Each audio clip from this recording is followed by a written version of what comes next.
I really know that this time of year is a struggle, not only for myself, but for all of us.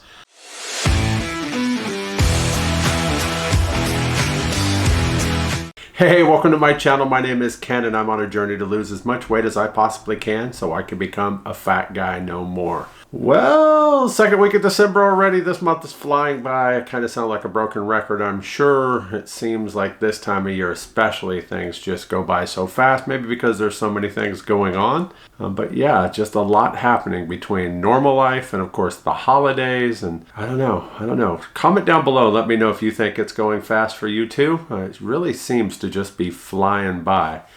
But before I jump into the rest of my week, as always, I want to say thank you. Thank you for coming by and watching this video.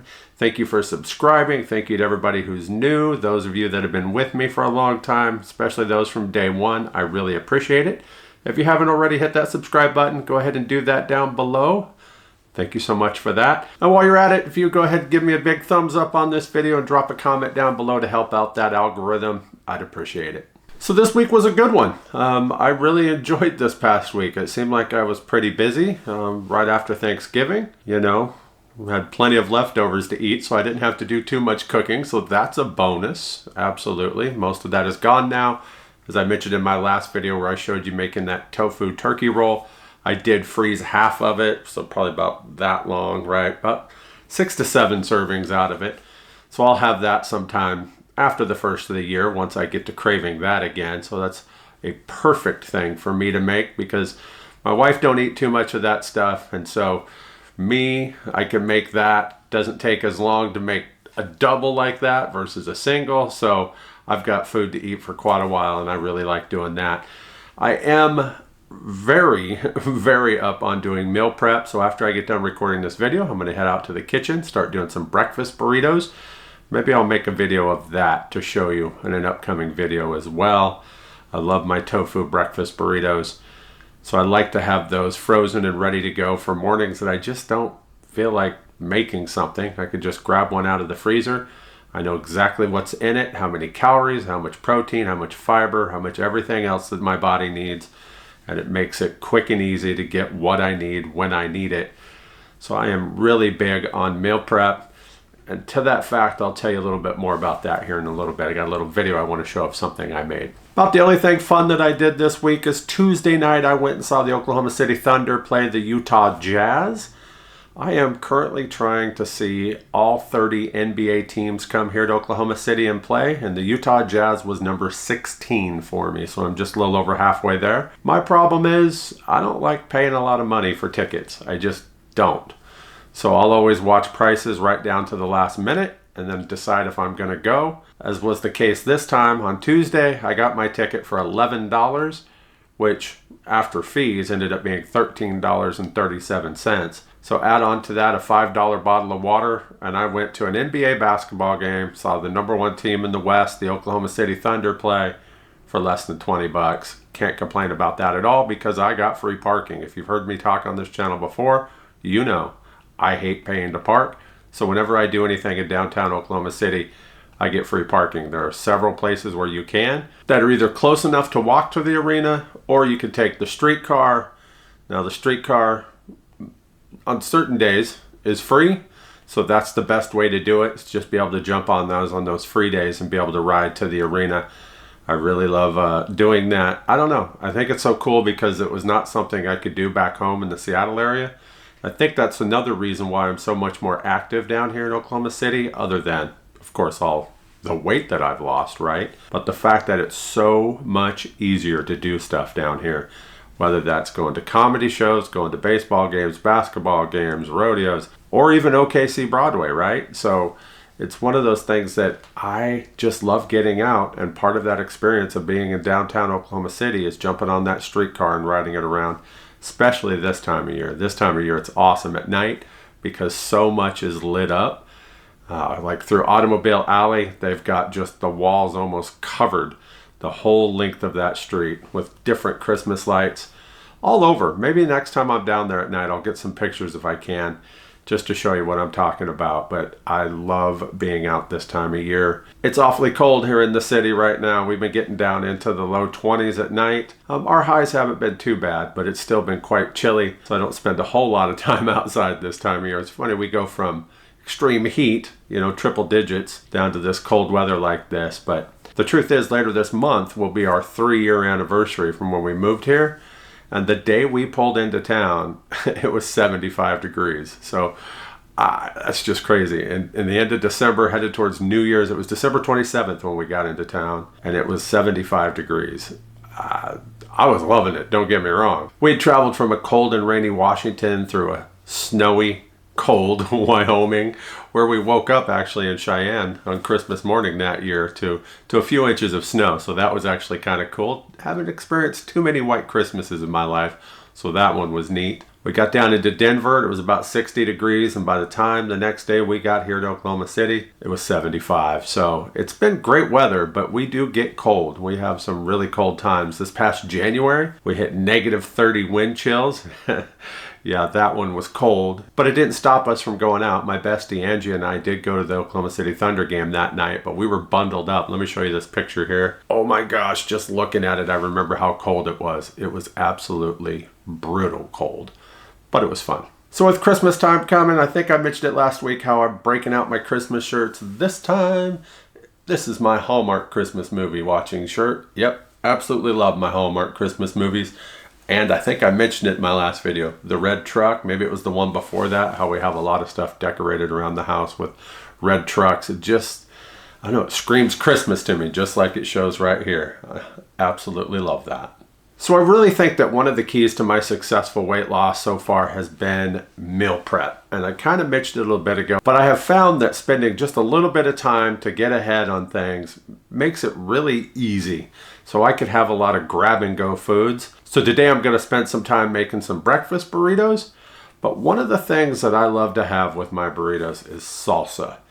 I freaking love salsa. But the problem is, when you buy the stuff from the store, it's packed full of salt. Absolutely packed full of salt. Granted, because it's all vegetables, there's not a whole lot of calories in it, but it's got a ton of salt in it. And that just is no bueno for me, right? So I like to make my own. I started off making it just a little bit at a time, and then I've gone into canning it. And so I'll make it, put it on the shelf, have it there for months to come, and I freaking love doing it. So let me show you how I make mine, and we'll talk about it after this clip.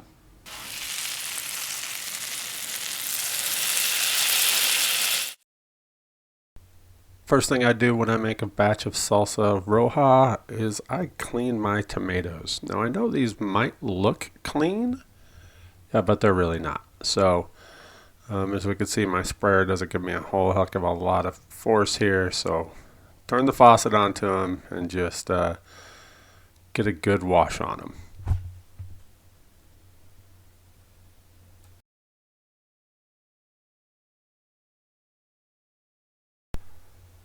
Once they're clean, I like to core my tomatoes and then cut them in half lengthwise.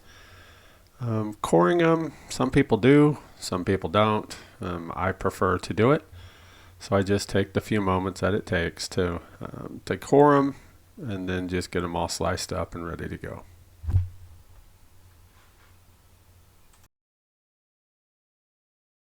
While I'm doing that, if I happen to see any bad spots like that, I just cut them off and away we go. Pretty quick and easy, honestly. It's just repetitive. I've been asked why I don't have one of those little tomato corers. I do. I just don't usually use it when I do a batch like this because to me, it's quicker and easier to use just a knife because you can core it, set it down, slice it in half, and away you go.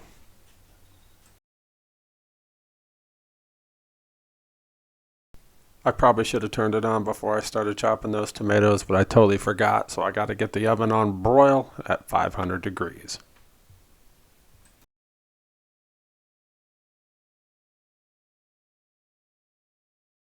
While the oven's heating up, it's time to clean and get the veggies ready, so I'm going to start off with a couple of onions here. I never know exactly how much I need until I'm making it. but I always chop at least a couple onions. Looks like I grabbed a third one for this. Now when it comes to dicing these things, I used to do it all by hand, but my wrist can't handle that anymore, so I put them in my handy dandy little chopper machine here, and man, it makes it so much quicker and easier. And look how uniform all that is. Absolutely love it.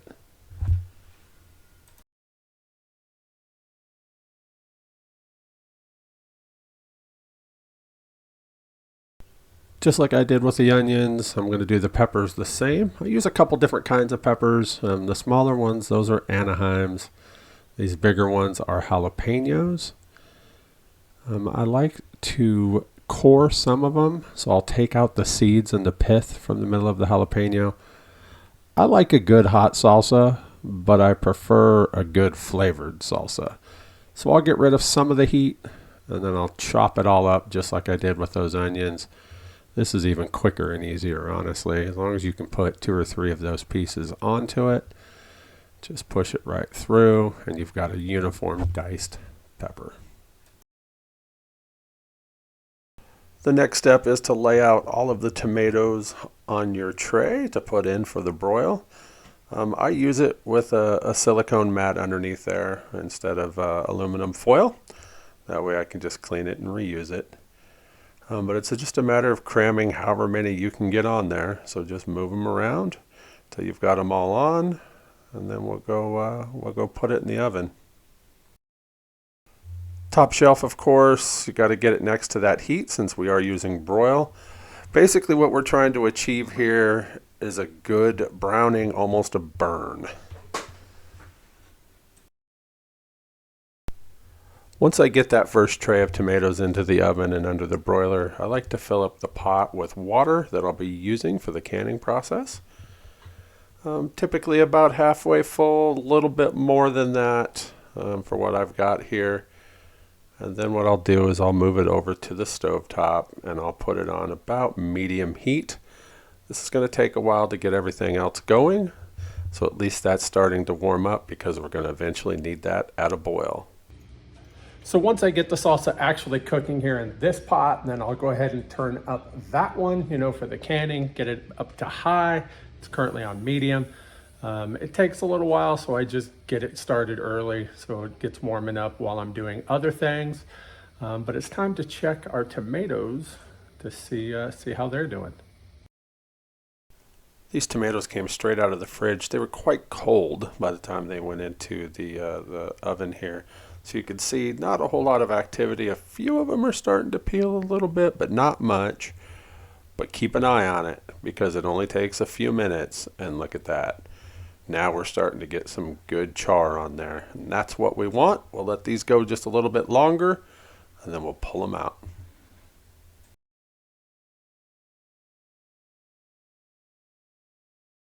So evidently I didn't hit record when I pulled that first batch of tomatoes out. So this is actually the second one. That's why my food processor is dirty there. But once you got a good char on your tomatoes to your liking, I just toss the whole thing in. A lot of people will take the peel off of the tomato. I don't bother with that. It does not bother me one bit. I don't even really think I notice a difference from when I've done that before and when I don't. So everything goes in. This batch also had some garlic that I roasted as well. It goes into the food processor, and then you just pulse it. Pulse it until it ends up looking like what you want. You can see I had to do it a few more times here. But now that it looks good, I'll transfer it over to the pot with the rest of the tomatoes from that first batch. And then it's time to start adding everything else. After giving it a good stir, make sure it's all mixed in there, especially since it's not just the tomatoes, it's that extra garlic that I roasted too. We'll start throwing in stuff. So first going in is the jalapenos and then the Anaheims. We'll get those mixed in, and then the onions. Now with all these veggies, I just eye it based on how much tomatoes I've got. I know exactly how much I've chopped, and I know exactly how much I'll have left. So when it comes to putting the calories together and everything, I'll know exactly what it is. Next in is the lime juice, and then I do use a little bit of pink Himalayan sea salt. This is the low sodium version. I typically use in a pot like this about a teaspoon to a teaspoon and a half. And then I get it all mixed in. Now it looks a little thick, so we're going to put a little bit more lime juice in, and then trust me, as time goes on, it will release some of those extra juices and it'll become a lot thinner. Not super thin though. I don't like what they call like a restaurant style, right? That really thin stuff. I like there to be a good chunk to it almost. So I'm going to put a screen on top of this so it doesn't pop all over my stove. As I also put a lid on, if you noticed, on top of the canning pot so it can hurry up and get warm. And then it's time to sanitize our jars. Now there's many ways to do this. Some people just put them in the dishwasher. Others use the boiling water that they're going to can in. You know, I have a brewery background. I love my Star San, so I just use it. I make up a sink full of it, and then I can use my jars, however many I end up needing, as well as sanitizing everything else. So as we look at the salsa here, you could definitely tell. Look at how much thinner that's got just since we put it on the stove. Yeah, it's looking good. Looking really good to me.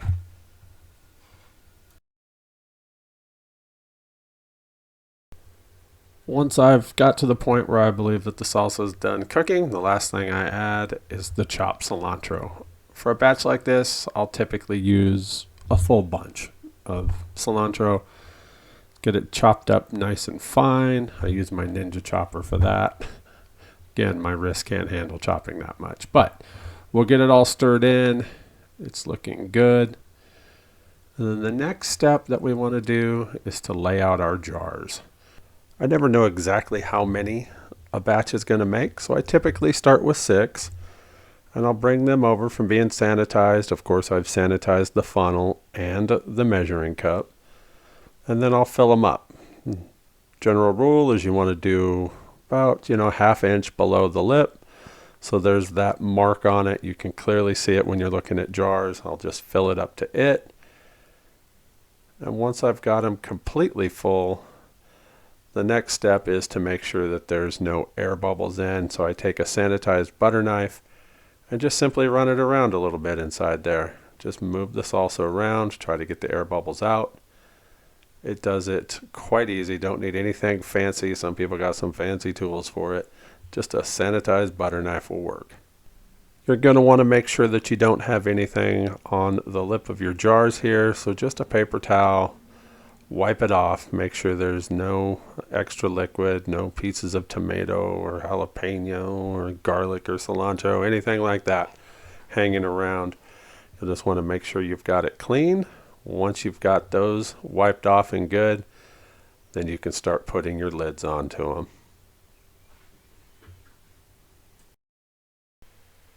Once your jars are ready, double check to make sure your water is boiling. It is. So now it's time to load up and get the jars into the water for the canning process. Pretty simple. You just want to make sure, depending upon how many you got, that you've got them spread around evenly enough. Having them spaced evenly like that just makes it easier to lift in and out of the pot of boiling water.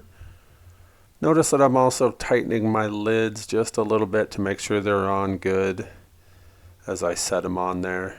And then we just need to put it into the water. This you're going to want to be careful. Notice how one of my jars moved on me, so I'm going to set it right here on the pot for a moment, reposition. And then I'll drop it into the water. You want to make sure there's at least an inch or two of water above the top of the jars. I barely had that, to be honest with you, but it was good enough, especially once that gets back to a rolling boil. You'll want to leave them in there for 20 minutes to process, and once that time is up, then you're going to want to pull them out of there. Now this is going to be hot, hot, hot, so I usually use my silicone tongs, as you can see there, to pull up the handles. And then I lift the jars up just enough to where I can pull them out, again using the silicone tongs there. And I set them over here on the tea towel just so they can cool down. And this is where the magic happens. Once they start cooling, you'll hear those lids going pop, pop, pop, pop, pop That's absolutely beautiful, beautiful music. Got a few more jars to process, so I'll put them in, lower it down, wait the 20 minutes.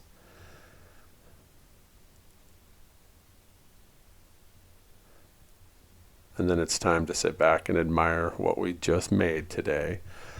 9 pint jars of salsa roja. They're still quite hot at this point. They'll cool down here shortly, and then we'll get them put away. So the process is exactly the same no matter what kind of salsa you're wanting to make and can. In this case, I did 17 jars of my salsa verde. Yeah, it is by far my favorite that I make. I love salsa verde. I could almost grab one of those jars and a spoon and just go to town on it. I eat it on a little bit of everything. Of course, my favorite is just simply with chips. But yeah, easy to make. And now let's get them packed away. So just before I pack them away here in the pantry, I like to put the date on them so I'll know what day I made them. It doesn't matter what kind of salsa I make. I can tell what it is just by looking at it. Like I've got a roja, a verde, and the 2 big jars on the other end are my mango habanero. Yeah, I love my salsa. Yeah, so I just absolutely love seeing my pantry shelf full of salsa, whether it's the mango habanero, if it's a standard roja or a verde.